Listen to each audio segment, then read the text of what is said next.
মানবতাবিরোধী অপরাধে শেখ হাসিনার বিচারের রায় কাল। অপেক্ষার অবসান হতে যাচ্ছে শহীদ পরিবার সহ ফ্যাসিবাদ বিরোধীদের।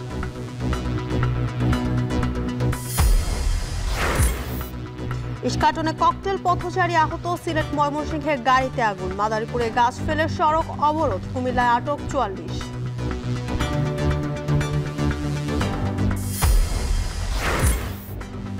জাতীয় নির্বাচন সুষ্ঠু করতে হবে, রাজনৈতিক দলের সহযোগিতা চাইলেন সিইসি। ১২টি নিবন্ধিত দলের সঙ্গে চলছে সংলাপ।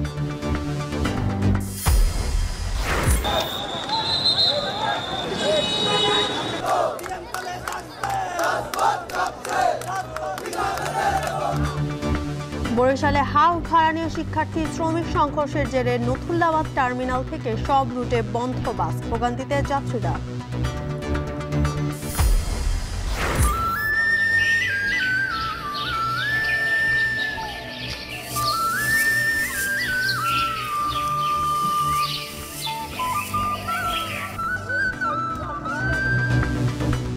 ডাকসুতে আদি নববর্ষ উদযাপনের রংতুলি আনন্দযাত্রা, রাবিতে লোকজোর আয়োজনে নবান্ন উৎসব, ভালো ফলনেও চিন্তা কৃষকের।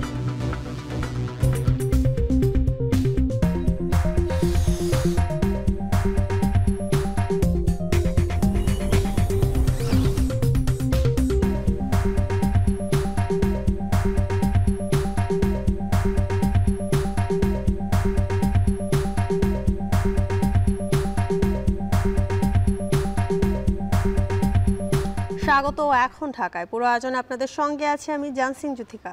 মানবতা বিরোধী অপরাধে অভিযুক্ত ক্ষমতাচ্যুত সাবেক প্রধানমন্ত্রী শেখ হাসিনার মামলার রায় ঘোষণা হবে কাল। জুলাই আগস্টের দমন পীড়নে প্রাণ হারানো মানুষের স্বজন, আহত আর গণ অভ্যুত্থানে অংশ নেওয়ার সাধারণ মানুষ, সবার দৃষ্টি এখন এই রায়ের দিকেই। দীর্ঘ ১ বছরের বেশি সময় ধরে তদন্ত, সাক্ষ্য গ্রহণ আর আইনি লড়াই শেষে এখন অপেক্ষা শুধু আন্তর্জাতিক অপরাধ ট্রাইব্যুনালের চূড়ান্ত সিদ্ধান্তের। বিস্তারিত ইমদাদুল আজাদের প্রতিবেদনে।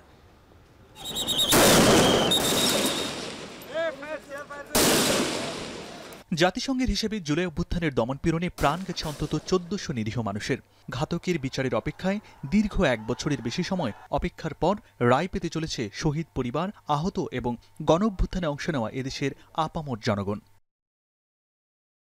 কাগজে কলমে শেখ হাসিনার বিরুদ্ধে মানবতা বিরোধী অপরাধের বিচার শুরু হয় গেল বছরের অক্টোবরে আন্তর্জাতিক অপরাধ ট্রাইব্যুনাল পুনর্গঠিত হওয়ার পর। এরপর অন্তত ৬ মাস সময় নিয়েছে তদন্ত সংস্থা কি ঘটেছে তার একটা প্রাথমিক প্রতিবেদন দিতে। এই আদালতে জুলাই আগস্ট হত্যাযজ্ঞের আনুষ্ঠানিক চার্জ উপস্থাপন হয় চলতি বছরের জুনে এবং চার্জ গঠনের মধ্য দিয়ে আনুষ্ঠানিক বিচার শুরু হয় জুলাই। সে সময় এই গণহত্যা মামলার আসামি সাবেক পুলিশ প্রধান চৌধুরী আব্দুল্লাহ আল মামুন রাজসাক্ষী হন আদালতের ভাষায় অ্যাপ্রুভার। হাসপাতাল থেকে আহত এবং নিহতদের শরীর থেকে প্রাপ্ত বুলেট, পিলেট এবং তাদের চিকিৎসা সনদপত্র, মৃত্যু সনদপত্র, এগুলো ইনভেস্টিগেশন অফিসার কালেক্ট করে ট্রাইব্যুনালে জমা দিয়েছে।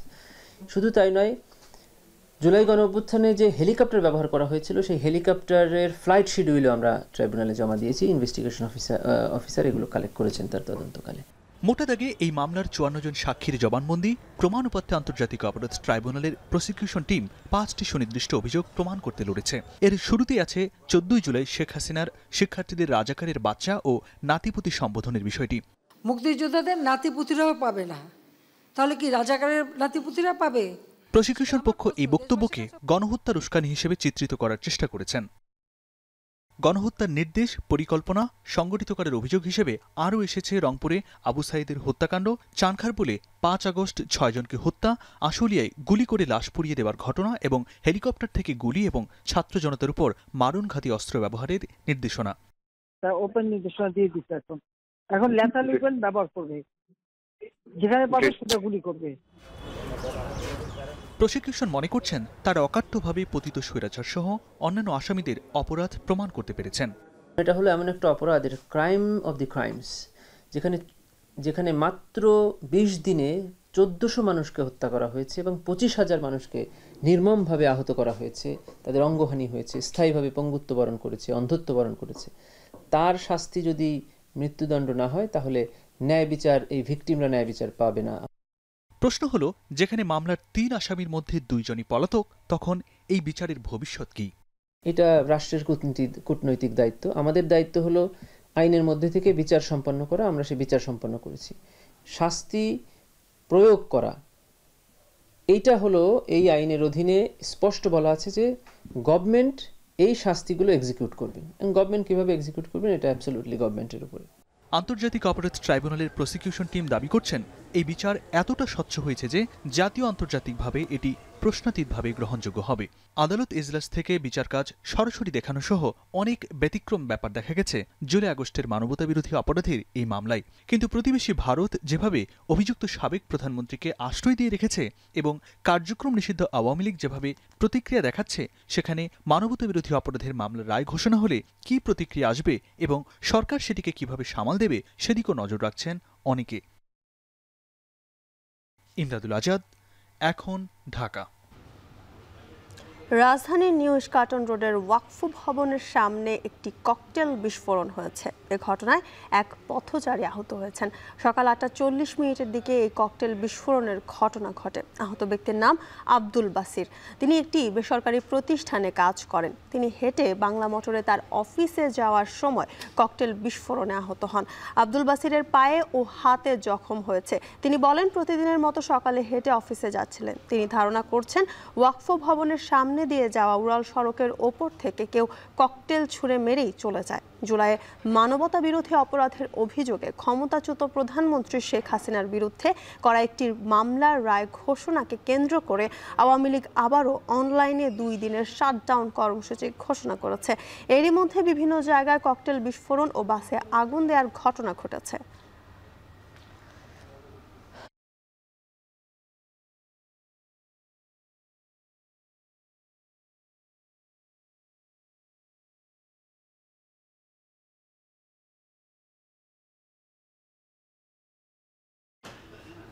সিলেট ও ময়মনসিংহ দেশের বিভিন্ন স্থানে যানবাহনে আগুন দিয়েছে দুর্বৃত্তরা। পাশাপাশি ঢাকা বরিশাল মহাসড়কে গাছ ফেলে ও টায়ার জ্বালিয়ে বিক্ষোভ করে কার্যক্রম নিষিদ্ধ আওয়ামী লীগ। নাশকতার অভিযোগে কুমিল্লা থেকে নিষিদ্ধ ছাত্রলীগের 44 জনকে আটক করেছে আইন শৃঙ্খলা বাহিনী। শনিবার গভীর রাতে সিলেটের শহীদ শামসুদ্দিন আহমেদ হাসপাতালের একটি অ্যাম্বুলেন্সে ও কুমারগাঁও বাসস্ট্যান্ড এলাকার একটি বাসে আগুন দেয় দুর্বৃত্তরা।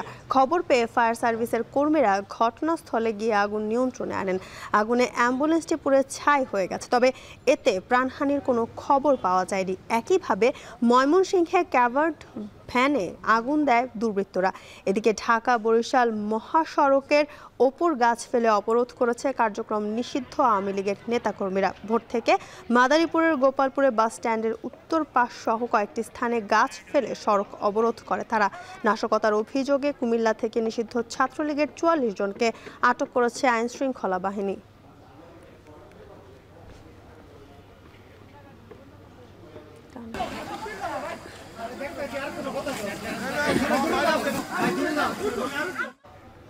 কার্যক্রম নিষিদ্ধ আওয়ামী লীগের কমপ্লিট শাটডাউনকে কেন্দ্র করে চোরাগুপ্তা হামলা প্রতিরোধে রাজধানীতে সক্রিয় রয়েছে পুলিশ। সুনির্দিষ্ট অভিযোগের ভিত্তিতে অপরাধীদের গ্রেপ্তার করা হচ্ছে বলে দাবি করেছে ডিএমপির মিডিয়া উইংয়ের প্রধান তালেবুর রহমান।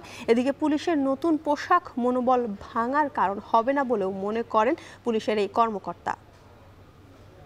নগরবাসীর নিরাপত্তার জন্য যে সব পুলিশি তৎপরতা সেগুলো ইতিমধ্যে আমরা চক আউট করেছি এবং তার ভিত্তিতে নগরের যে গুরুত্বপূর্ণ এবং কৌশলগত স্থানগুলোতে আমাদের চেকপোস্ট বাড়িয়েছি। এর বাইরে আমাদের নিয়মিত যে টহল কার্যক্রম সেটাও জোরদার করা হয়েছে। ইতিমধ্যে বিভিন্ন স্থানে আমাদের যে তল্লাশি কার্যক্রম সেটাও চলমান রয়েছে। গোয়েন্দা নজরদারিও বৃদ্ধি করা হয়েছে বহুলাংশে। আমি সার্বিকভাবে বলতে পারি নগরবাসীর সহায়তায় পুলিশ যে কোনো ধরনের নাশকতা প্রতিরোধ করার জন্য যথেষ্ট সক্ষমতা পুলিশের রয়েছে এবং আমরা সে অনুযায়ী কাজ করছি। শেখ হাসিনার বিচারের রায়কে কেন্দ্র করে 2 দিনের কমপ্লিট শাটডাউন কর্মসূচিতে রাজধানীতে নিরাপত্তা বাড়িয়েছে ডিএমপি। সার্বিক পরিস্থিতি জানাতে সাথে বিজয় সরণি থেকে যুক্ত হচ্ছেন সহকর্মী আরিফ হোসেন। আরিফ, ইস্কাটনে ককটেল বিস্ফোরণে আহত ব্যক্তির অবস্থা কেমন এবং রাজধানীতে লোকজনের চলাচল এবং নিরাপত্তা পরিস্থিতি কেমন দেখছেন জানাবেন। আমরা স্বাভাবিক দিনের মতো কিন্তু দেখছি আজকে লকডাউনের প্রথম দিন কিন্তু খুব একটা গাড়ির বাড়তি চাপ যেমন নেই, তেমনি কম গাড়ি সেটাও কিন্তু বলা যাবে না। মোটামুটি স্বাভাবিক লেভেলের গাড়ি রয়েছে। তবে আমরা গণপরিবহনের সংখ্যা কিছুটা কম দেখেছি। ব্যক্তিগত গাড়ি যারা রয়েছে, যারা ব্যক্তিগত কাজে বিভিন্ন জায়গায় যাচ্ছেন, এমন গাড়ি কিন্তু আমরা মোটামুটি চোখে পড়ার মতোই দেখছি। রাজধানীর বিভিন্ন জায়গায় আমরা ঘুরেছি, দেখেছি পুলিশের বিভিন্ন ধরনের চেকপোস্ট বিভিন্ন এলাকায় আমরা দেখেছি। পুলিশের সাথে আমরা কথা বলেছিলাম, তারা বলছেন চোরাগুপ্তা হামলা প্রতিরোধে যত ধরনের নিরাপত্তা ব্যবস্থা, এছাড়া গোয়েন্দা সংস্থার লোকজন দরকার, সবাই কিন্তু রাস্তায় রয়েছেন এবং তারা তাদের কার্যক্রম পরিচালনা করছেন। এছাড়া আমরা কথা বলেছিলাম বিএনপি মিডিয়া উইংয়ের তালিবুর রহমানের সাথে। তিনি বলছেন যে কার্যক্রম নিষিদ্ধ, আওয়ামী লীগ বিভিন্নভাবে তাদের তৎপরতা চালাচ্ছে এবং যারা বয়স কম অপেক্ষাকৃত স্কুল এবং কলেজের যে শিক্ষার্থী তাদের ব্যবহার করে বিভিন্ন কার্যক্রম পরিচালনা করছে, এমনটা আমরা জানতে পেরেছি। এছাড়া আপনাকে আরেকটি বিষয় জানিয়ে রাখি, সকাল থেকে এখন পর্যন্ত বিভিন্ন জায়গায় ককটেল বিস্ফোরণের ঘটনা এবং চোরাগুপ্তা হামলার প্রস্তুতিকালে 10 জনকে গ্রেফতার করেছে ডিবি, যে বিষয়টি আমাদেরকে জানানো হয়েছে। এছাড়া আমরা যেই বিষয়টি দেখেছি রাজধানীতে মোটামুটি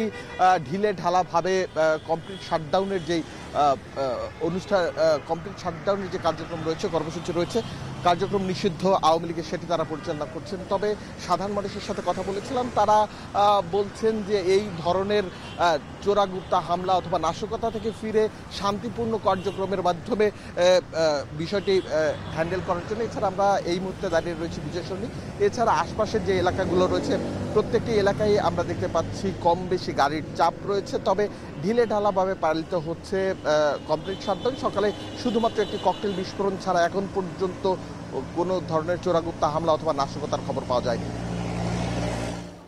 বিজয় সরণি থেকে যুক্ত ছিলেন আরিফ হোসেন, জানাচ্ছিলেন সেখানকার সবশেষ তথ্য।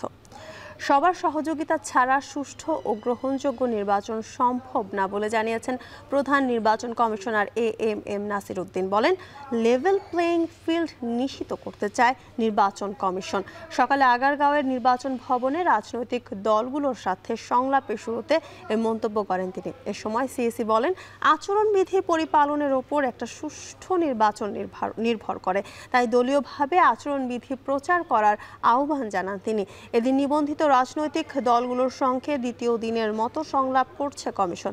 আসন্ন ত্রয়োদশ জাতীয় সংসদ নির্বাচনকে সামনে রেখে নিবন্ধিত রাজনৈতিক দলগুলোর সঙ্গে সংলাপের অংশ হিসেবে 12টি দলের সঙ্গে সংলাপ করছে ইসি। পর্যায়ক্রমে সকল নিবন্ধিত দলের সাথে বৈঠক করবে নির্বাচন কমিশন।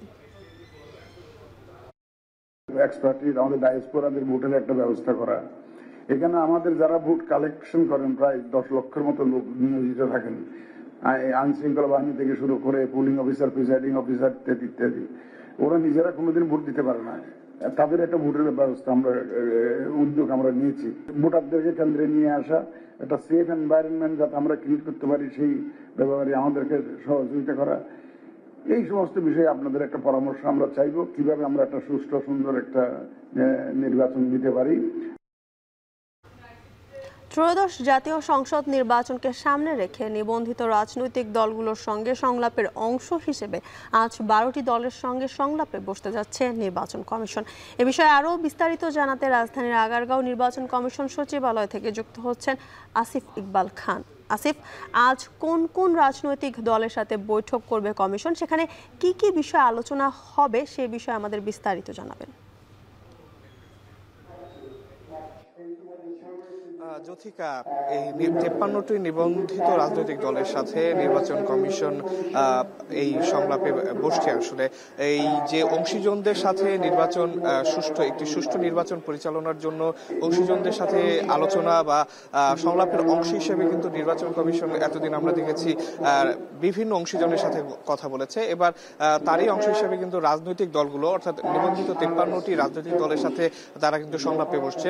আমরা দেখেছি গত বৃহস্পতিবার প্রথম দফায় 6টি করে 12টি রাজনৈতিক দলের সাথে তারা সংলাপে বসেছে। আজকেও রোববার দ্বিতীয় দিনের মতো কিন্তু সংলাপ শুরু হয়েছে এবং সংলাপের প্রথম ধাপে অর্থাৎ 10:30 থেকে 12টা পর্যন্ত কিন্তু 6টি রাজনৈতিক দলের সাথে ইসির সংলাপ চলছে এবং আমরা যতদূর জানতে পেরেছি 2টা থেকে 4টা পর্যন্ত আরেকটি ধাপে আরো 6টি দল, অর্থাৎ আজকে সর্বমোট 12টি রাজনৈতিক দলের সাথে নির্বাচন কমিশনের সংলাপ চলবে। এই প্রথম দফার সংলাপটি কিন্তু ইতিমধ্যে শুরু হয়ে গেছে এবং সেখানে কিন্তু প্রধান নির্বাচন কমিশনার কিন্তু সেখানে সভাপতিত্ব করছেন। সেই সংলাপের শুরুতে কিন্তু প্রধান নির্বাচন কমিশনার তার সূচনা বক্তব্যে বলেছেন একটি লেভেল প্লেইং ফিল্ড নির্বাচনের জন্য নিশ্চিত করতে কাজ করছে নির্বাচন কমিশন। সেখানে নির্বাচন কমিশনার বলেছেন যে একটি সুষ্ঠু নির্বাচনের জন্য কিন্তু তিনি সব রাজনৈতিক দল যারা আজকে অংশ নিয়েছেন তাদের সহযোগিতা চেয়েছে। আর অন্যান্য যারা রাজনৈতিক দল আছে তাদের বক্তব্য আমরা কিছুটা শুনেছি। তারা যেটি বলছেন যে কোনোভাবে নির্বাচন কমিশন যেন তাদের যে লক্ষ্য সে লক্ষ্য থেকে লক্ষ্যচ্যুত না হয়। তারা বলছেন যে কোনো রকম ভয় বা আতঙ্ক ছাড়াই যেন নির্বাচন কমিশন তাদের উপর যে অর্পিত দায়িত্বটি সেটি যেন তারা পালন করেন।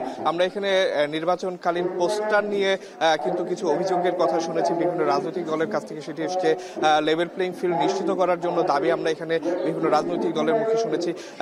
মোট কথা একটি সুষ্ঠু নির্বাচন সম্পন্ন করতে বিভিন্ন রাজনৈতিক দলের যে দাবিগুলো বা বিভিন্ন রাজনৈতিক দলের যে বক্তব্যগুলো সেটি আজকে এই নির্বাচন কমিশন এই অংশীজনের যে আলোচনা সভা বা সংলাপ থেকে তারা শুনছেন এবং সেটি থেকেই আসলে একটি সুষ্ঠু নির্বাচনের জন্য যেই ধরনের কর্মপরিকল্পনা প্রণয়ন করা উচিত সেটি এখান থেকে তারা প্রণয়ন করবে বলে যেটি কিন্তু আমাদের জানিয়েছেন। তো এই ছিল আমার কাছে নির্বাচন কমিশন সচিবালয় থেকে সর্বশেষ। জ্যোতিকা।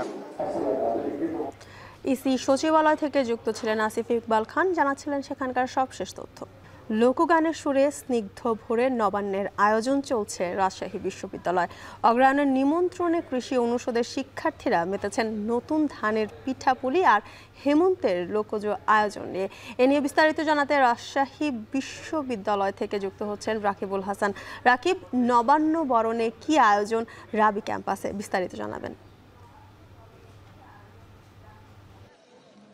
জ্যোতিকা, আসলে নভেম্বর রেইন রাজশাহীর গ্রামীণ পরিবেশে যে নবান্নের আয়োজন সেটিতে খানিকটা আসলে মলিনতা আনলেও আমরা দেখছি যে রাজশাহী বিশ্ববিদ্যালয়ের কৃষি অনুষদ কিন্তু বর্ণাঢ্য আয়োজনে এটির আয়োজন করেছে এবং আমরা সকাল থেকে দেখেছি তাদের যে প্রদর্শনী প্লটগুলো ছিল সেখানে নতুন ধানের কাটা থেকে শুরু করে সেই ধানের যে পিঠা সেই পিঠা পুলির আয়োজন দিয়ে একটি কিন্তু শোভাযাত্রার মধ্য দিয়ে কিন্তু এই আয়োজনটি অনুষ্ঠিত হচ্ছে। আমরা এখন রাজশাহী বিশ্ববিদ্যালয়ের প্যারিস রোডে আছি। সেখানে আসলে এই যে বর্ণাঢ্য শোভাযাত্রা তার যে ফ্ল্যাশ মব সেটি আসলে অনুষ্ঠিত হচ্ছে। এই ফ্ল্যাশ মবটি মূলত বাঙালি যে গান বাজনা সেগুলোর মধ্য দিয়ে কিন্তু আসলে অনুষ্ঠিত হচ্ছে এবং এখানে আমরা যেটি লক্ষ্য করছি এই যে কৃষি অনুষদের শিক্ষার্থীরা যারা নবীন শিক্ষার্থী তারা আসলে গ্রাম বাংলার যে ঐতিহ্য সেটি সম্পর্কে আসলে জানতে পারছেন। এক যুগের বেশি সময় ধরে আসলে কৃষি অনুষদ এই অগ্রহায়ণের প্রথম দিনেই কিন্তু এই আয়োজনটি করে থাকে। তারা যেটি বলছে যে মূলত আসলে নবীনদেরকে আসলে গ্রামীণ যে ঐতিহ্য এবং আমাদের বাঙালি সংস্কৃতিতে অগ্রহায়ণের যে আসলে ভূমিকা, যে প্রাচুর্যতা এবং শস্য শ্যামলা যে বাংলাদেশ সেটিকে আসলে তুলে ধরার জন্যই তারা এই আয়োজনটি করে থাকে এবং আনন্দ উচ্ছ্বাসের মধ্য দিয়ে কিন্তু এই বিষয়গুলোর সাথে পরিচয় ঘটানো হয়। এবং আমরা আসলে যেটি দেখেছি যে রাজশাহী বিশ্ববিদ্যালয়ে এই উপলক্ষে কিন্তু পিঠা মেলার আয়োজন করা হয়েছে। নতুন ধানের যে সমস্ত পিঠাগুলো হয়ে থাকে সেই পিঠার আয়োজন আমরা দেখেছি। প্রায় হরেক রকমের পিঠা, প্রায় 50-এর ঊর্ধ্বে আসলে যে স্বাদের পিঠা সেই স্বাদের পিঠাগুলো আসলে এখানে আয়োজন ছিল এবং এই নেচে গিয়ে উচ্ছ্বাস করে কিন্তু গ্রামীণ যে ঐতিহ্য সেটিকে তুলে ধরে ঘোড়ার গাড়িতে চড়ে এখানে ধান কাস্তে সহ গ্রামীণ যে নানা অনুষঙ্গগুলো ছিল সেগুলোকে নিয়ে বিভিন্ন চরিত্রে সেজে কিন্তু শিক্ষার্থীরা এই আয়োজনটি সম্পন্ন করছে। এখন যেই র্যালিটি প্যারিস রোডে অবস্থান করছে এবং পরবর্তীতে আবার কৃষি অনুষদে গিয়ে শেষ হবে। তো জ্যোতিকাই ছিল রাজশাহী বিশ্ববিদ্যালয় থেকে নবান্নের আয়োজনের সর্বশেষ। ধন্যবাদ রাকিব। এদিকে ডাকসু ও বিপ্লবী সাংস্কৃতিক ঐক্যের যৌথ আয়োজনে পহেলা অগ্রহায়ণ আদি নববর্ষ উপলক্ষে চারুকলায় চলছে রংতুলি আনন্দ যাত্রা সহ বিভিন্ন আয়োজন। সেখান থেকে সরাসরি যুক্ত হচ্ছেন ফরহাদ বিন নূর। ফরহাদ, পহেলা অগ্রহায়ণে আদি নববর্ষ উদযাপনে কি কি আয়োজন থাকছে সেখানে জানাবেন।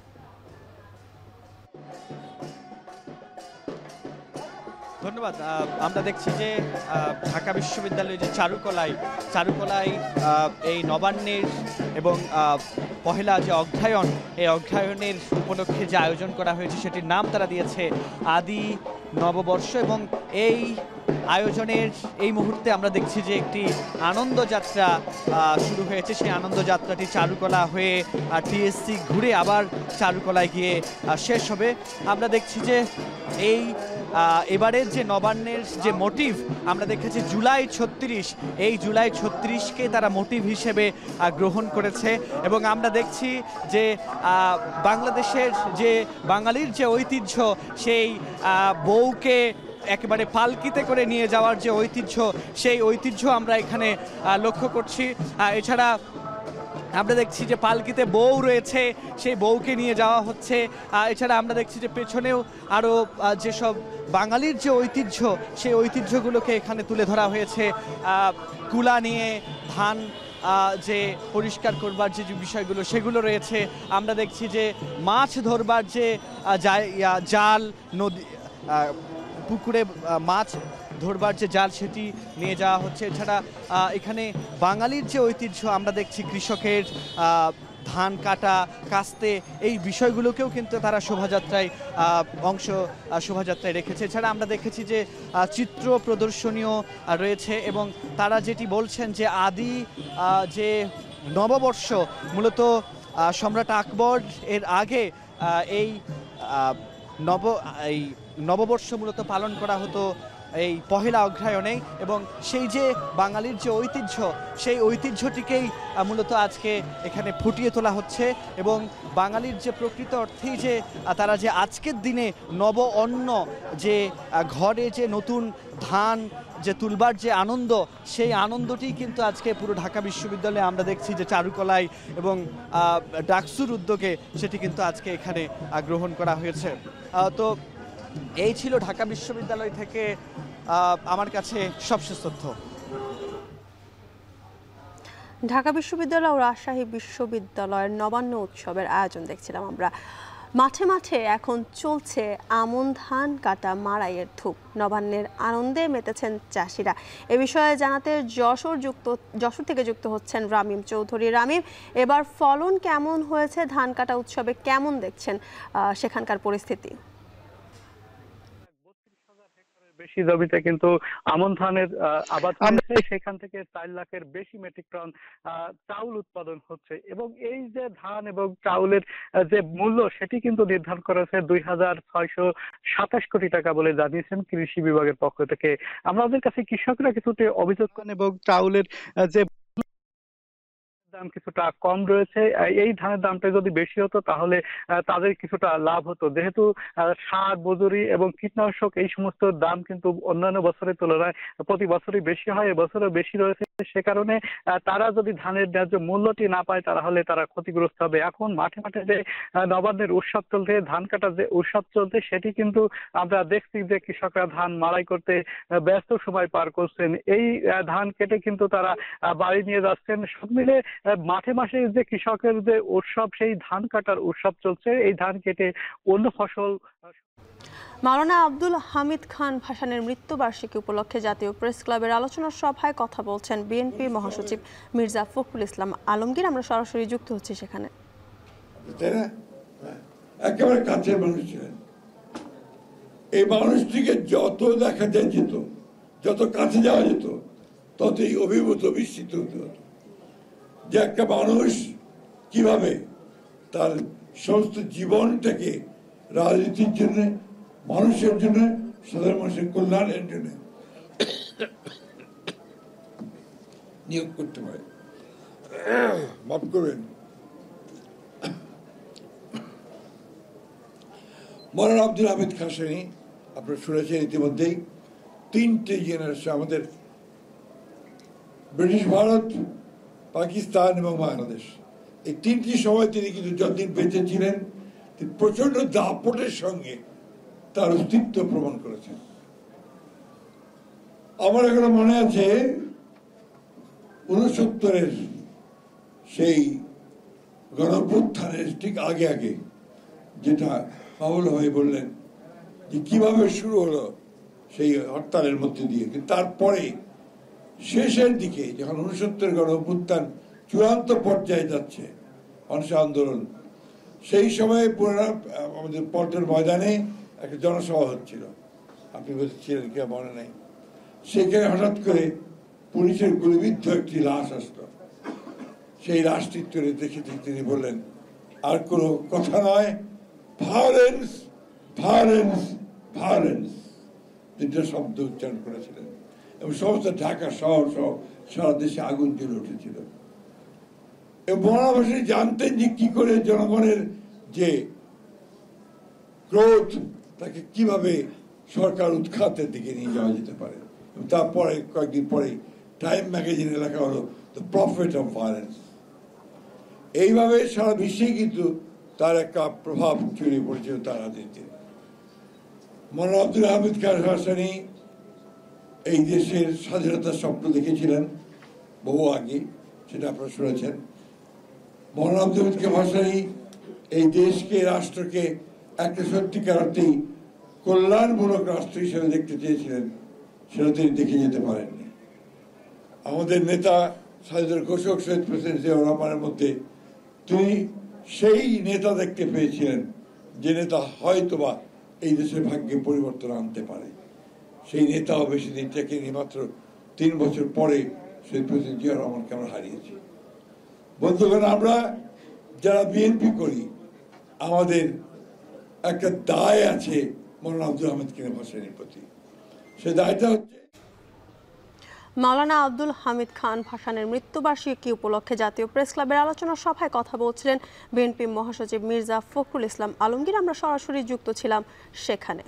বরিশালে বাসে হাফ ভাড়া নিয়ে নথুল্লা বাঁধ টার্মিনালের শিক্ষার্থী শ্রমিক সংঘর্ষের জেরে সব রুটে বাস বন্ধ রয়েছে। এদিকে সংঘর্ষ ও বাস ভাঙচুরে শিক্ষার্থী ও শ্রমিকরা একে অপরকে দায়ী করছেন। বিস্তারিত জানাতে যুক্ত হচ্ছেন ফিরদাউস সোহাগ। সোহাগ, নথুল্লা বাঁধ বাস টার্মিনালে বাস না পেয়ে যাত্রীরা কি বলছেন এবং শিক্ষার্থী ও শ্রমিকরা কে কি বলছেন? বাস চলাচল কখন স্বাভাবিক হতে পারে বলে মনে করছেন, জানাবেন। আপনাকে ধন্যবাদ জ্যোতিকা। আমি রয়েছি সেই সকাল থেকে এখন পর্যন্ত। আমি দেখেছি যে সাধারণ যে যাত্রী তাদের অবর্ণনীয় দুর্ভোগের মধ্যে তারা পড়েছেন। আমরা এখানে আসার পর থেকেই শুধু একই প্রশ্নের মুখোমুখি হচ্ছি, সেটি হচ্ছে বাস কখন ছাড়বে, আদৌ বাস ছাড়বে কিনা, অথবা কি অবস্থা। একটু আমরা যদি দেখাই, সেটি হচ্ছে যে বরিশালের এই নথুল্লাবাদ বাস টার্মিনালের সামনেই আমরা রয়েছি। এখানে বিভিন্ন পরিবহন, অর্থাৎ বরিশাল থেকে ঢাকা, চট্টগ্রাম, খুলনা, রাজশাহী এসব জায়গায় যে যানবাহন চলাচল করে, সেই যানবাহনগুলোর যে কাউন্টার রয়েছে সেটি কিছু রয়েছে টার্মিনালের ভেতরে, কিছু রয়েছে টার্মিনালের বাইরে মহাসড়কের পাশেই। আমরা এই মুহূর্তে রয়েছি মহাসড়কের পাশে। সেখানটায় দেখাবার চেষ্টা করছি যে প্রত্যেকটি কাউন্টার এই মুহূর্তে কিন্তু বন্ধ রয়েছে। যেমন আমাদের সামনে যে কাউন্টারগুলো এই মুহূর্তে রয়েছে, সাকুরা, মিজান, শ্যামলী, এনা ট্রাভেলস, ইউনিক পরিবহন, হানিফ এন্টারপ্রাইজ ইত্যাদি, প্রত্যেকটি কিন্তু বন্ধ রয়েছে এবং সবগুলোর নিচে কিন্তু যাত্রী দাঁড়িয়ে আছে। যাত্রীরা কিন্তু অপেক্ষা করছে এই জন্য যদি একটি গাড়ি ছাড়ে তাহলে তাদের জন্য সুবিধা হবে রাজধানীতে যাওয়া অথবা নিজ নিজ গন্তব্যে যাওয়া, এবং সেই জন্য তারা চেষ্টা করছে। কিছুক্ষণ আগে কথা বলেছিলাম বাস মালিক সমিতির সভাপতি, সাধারণ সম্পাদক এবং শ্রমিক ইউনিয়নের সাধারণ সম্পাদকের সাথে। সবার সঙ্গে কথা বলে যেটি জানতে পেরেছি, আসলে সুরাহা না হওয়া পর্যন্ত বাস চলাচল শুরু করার কোনো সুযোগ নেই। আর সুরাহাটি কিভাবে হবে সে বিষয়ে সুনির্দিষ্ট কেউ কিছু বলতে পারছে না।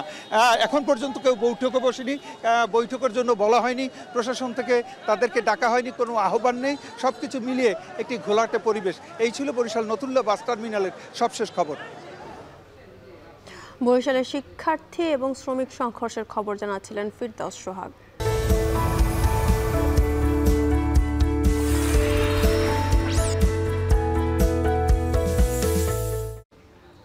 ব্রাজিলের বেরেমে চলছে ৩০তম বিশ্ব জলবায়ু সম্মেলন, যেখানে অংশ নিচ্ছেন ১৯৪ দেশের প্রতিনিধিরা।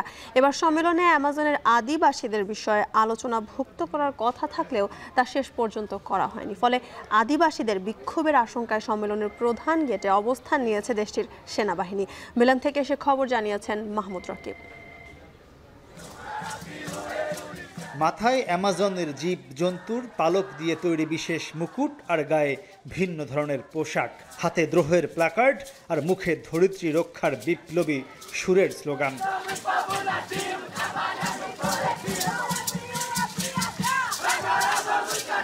প্রচণ্ড তাপ উপেক্ষা করে কখনো হেঁটে আবার কখনো দৌড়ে সুরে সুরে চলছে জলবায়ু রক্ষার নাগরিক বিক্ষোভ।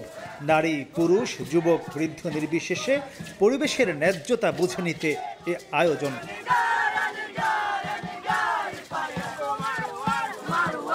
ব্রাজিলের বেলেমে যখন জলবায়ু সম্মেলন চলছে তখন পাশেই প্রায় 50,000 পরিবেশ কর্মীর অংশগ্রহণে শহরের সাও ব্রাজ মার্কেট থেকে শুরু হওয়া মিছিলের শেষ প্রান্ত পৌঁছেছে কাভানা ভিলেজে, যার সামনে ছিল বিশ্বের বিভিন্ন প্রান্ত থেকে আসা আদিবাসী দল আর পিছনে তরুণরা। তাদের স্পষ্ট অঙ্গীকার, উন্নয়ন চাই কিন্তু প্রকৃতি ধ্বংস করে নয়। গ্লাসগোর 26তম জলবায়ু সম্মেলনের পর এবারই প্রথম সম্মেলনের আয়োজক শহরে বড় ধরনের এমন বিক্ষোভ। বেলেম যেন জলবায়ু কর্মীদের পুরানো ক্ষোভে বারুদ জুগিয়েছে। আদিবাসীদের এই রোড শো থেকে অ্যামাজনে তেল গ্যাস অনুসন্ধান ও আদিবাসী ভূমিতে কর্পোরেট আগ্রাসন বন্ধের দাবি জানানো হয়। দেশি বিদেশি পরিবেশ কর্মীরা বলছেন, জাতিসংঘ ও জলবায়ু সম্মেলন আয়োজকরা পরিবেশ রক্ষা ও ক্ষতিগ্রস্ত দেশগুলোকে ক্ষতিপূরণ দেওয়ার দিকে মনোযোগ না দিয়ে বরং সচেতন পরিবেশ কর্মীদের মোকাবেলার দিকে বেশি মনোযোগী, যা আদিবাসীদের আরও খেপিয়ে তুলেছে। জলবায়ু সম্মেলন আসলে জলবায়ু পরিবর্তন মোকাবেলার জন্য কাজ করছে না। জলবায়ু সম্মেলন মূলত কাজ করছে যারা এটা মোকাবেলার প্রচেষ্টায় লিপ্ত তাদেরকে কিভাবে প্রতিহত করা যায়। হয়তো তারা এটা মনে করছে তাদের সক্ষমতা আছে এটা মোকাবেলা করার কিংবা এটা উত্তরণের, কিন্তু গরিব দেশগুলি বেশি ভালনারেবল, কিন্তু আসলে তো প্রকৃতির সাথে কেউ টিকে থাকতে পারবে না। জলবায়ু বিজ্ঞানীরা বলছেন, কপ কর্তৃপক্ষ জলবায়ু পরিবর্তন রোধ করতে গিয়ে পথ হারিয়ে ফেলেছে। তাই তারা লস অ্যান্ড ড্যামেজের আওতায় ক্ষতিপূরণের দিকে নজর না দিয়ে উল্টো পরিবেশ কর্মীদের মোকাবেলা করতে প্রবেশ পথে সেনাবাহিনী মোতায়েনে বেশি ব্যস্ত। They had no other way but to protest and send a strong message to President Lula, because they are also angry with the Brazilian government because all the oil drilling and extraction that's happening, and their homes are being destroyed, their lands are being taken away. So this message is important, that this place has to really reboot itself to make sure it is still relevant for indigenous people, for vulnerable populations, for women, children, and everybody who's on the front line of the climate crisis. Bangladesh সরকারের প্রতিনিধিরাও একমত পোষণ করে বলছেন, কপ তার উদ্দেশ্য থেকে সরে গেলেও এই আয়োজনই বিপর্যস্ত দেশগুলোর একমাত্র ও শেষ ভরসা। যে অবস্থাটা দেখা যাচ্ছে, বিশেষ করে বর্তমানে যে বৈশ্বিক প্রেক্ষাপট, সেটা আমাদের পরিবেশে আলোচনা এবং পরিবেশের জন্য, ক্লাইমেট চেঞ্জের জন্য একটা অনুকূল পরিবেশ না। আমেরিকা সরে গেছে, এখন যারা যারা মেজর এমিটার তারাও সরে যেতে চাচ্ছে, এবং আমাদের যে ক্লাইমেট ফাইন্যান্স যে আসবে, বেশি পরিমাণে আসবে, সেই টাকাটা ডাইভার্ট হয়ে যাচ্ছে অন্য জায়গায়। গবেষণায় দেখা গেছে, বর্তমান গড় তাপমাত্রার গতি চলতে থাকলে খুব শিগগিরই 1.5 তাপমাত্রা অতিক্রম করবে পৃথিবী, যার সবচেয়ে বেশি নেতিবাচক প্রভাব পড়বে বাংলাদেশে। প্রায় 3.5 দশক আগে থেকে শুরু হওয়া এই বিশ্ব জলবায়ু সম্মেলনের মূল উদ্দেশ্য ছিল বাংলাদেশের মতো পরিবেশ বিপর্যয়ে থাকা দেশগুলোকে রক্ষা করা, পাশাপাশি পুরো বিশ্বে মানুষের বসবাসযোগ্যতা নিশ্চিত করা। কিন্তু উন্নত বিশ্বের অনীহা আর বিশ্ব মোড়লদের খামখেয়ালির জন্য এই আসরগুলো ধীরে ধীরে তার প্রয়োজনীয়তা হারাচ্ছে। তাই পরিবেশ কর্মীরা বলছেন, যদি উন্নত বিশ্ব সজাগ না হয় তাহলে একদিকে যেমন বাংলাদেশের মতো পরিবেশ বিপর্যয়ে থাকা দেশগুলো ধ্বংসের দিকে এগিয়ে যাবে, পাশাপাশি পুরো বিশ্বে মানুষ তার বসবাসযোগ্যতা হারাতে পারে। মাহমুদ রাকিব, এখন বেলেম, ব্রাজিল। বৃহস্পতিবার লিবিয়া উপকূলে অভিবাসী ও আশ্রয় প্রার্থীদের নৌকাডুবির ঘটনায় প্রাণ গেছে 4 বাংলাদেশির। শনিবার লিবিয়ান রেড ক্রিসেন্টের তথ্যের ভিত্তিতে বিষয়টি নিশ্চিত করেছে আল জাজিরা। তবে জীবিত উদ্ধার করা হয়েছে সুদান, মিশর ও বাংলাদেশ থেকে আসা 91 অভিবাসী ও আশ্রয় প্রার্থীকে।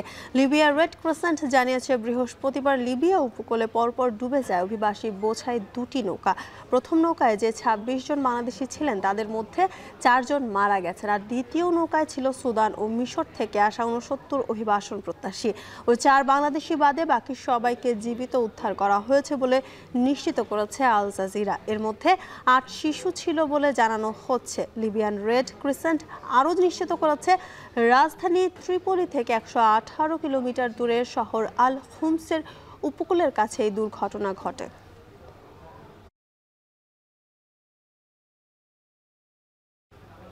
শক্তিশালী ঝড় ক্লাউডিয়ার তাণ্ডবে পর্তুগালে অন্তত ৩ জনের প্রাণহানি হয়েছে, আহত হয়েছেন বেশ কয়েকজন।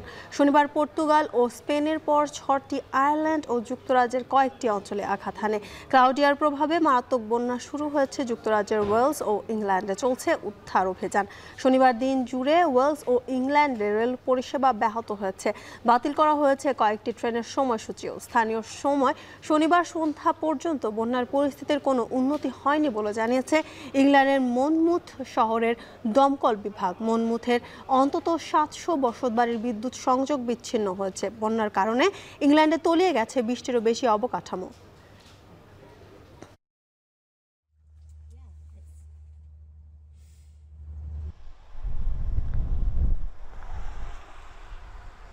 এবার খেলার খবর।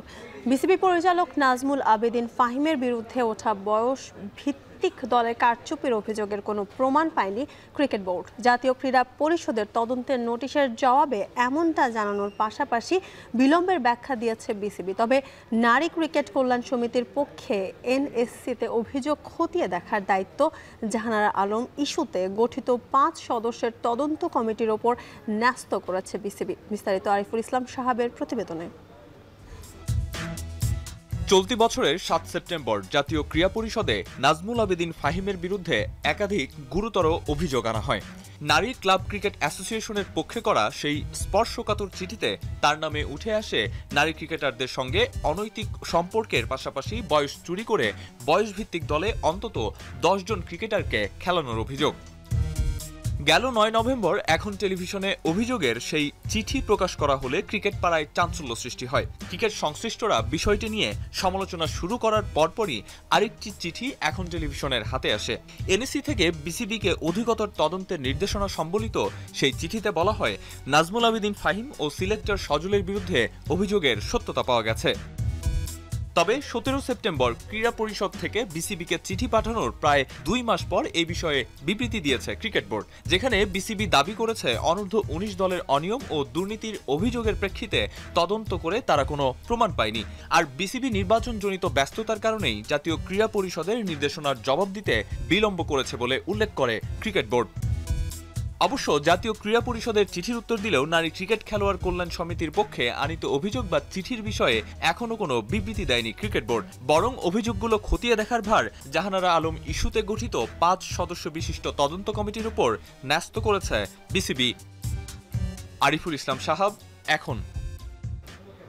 এই ছিল এখন ঢাকা। এখন টেলিভিশন ওয়েবসাইটে দেখতে ভিজিট করুন এখন.tv, এছাড়া ফেসবুকে দেখতে ভিজিট করুন facebook.com/tv.এখন এবং ইউটিউবে দেখতে ভিজিট করুন youtube.com/c/echontv।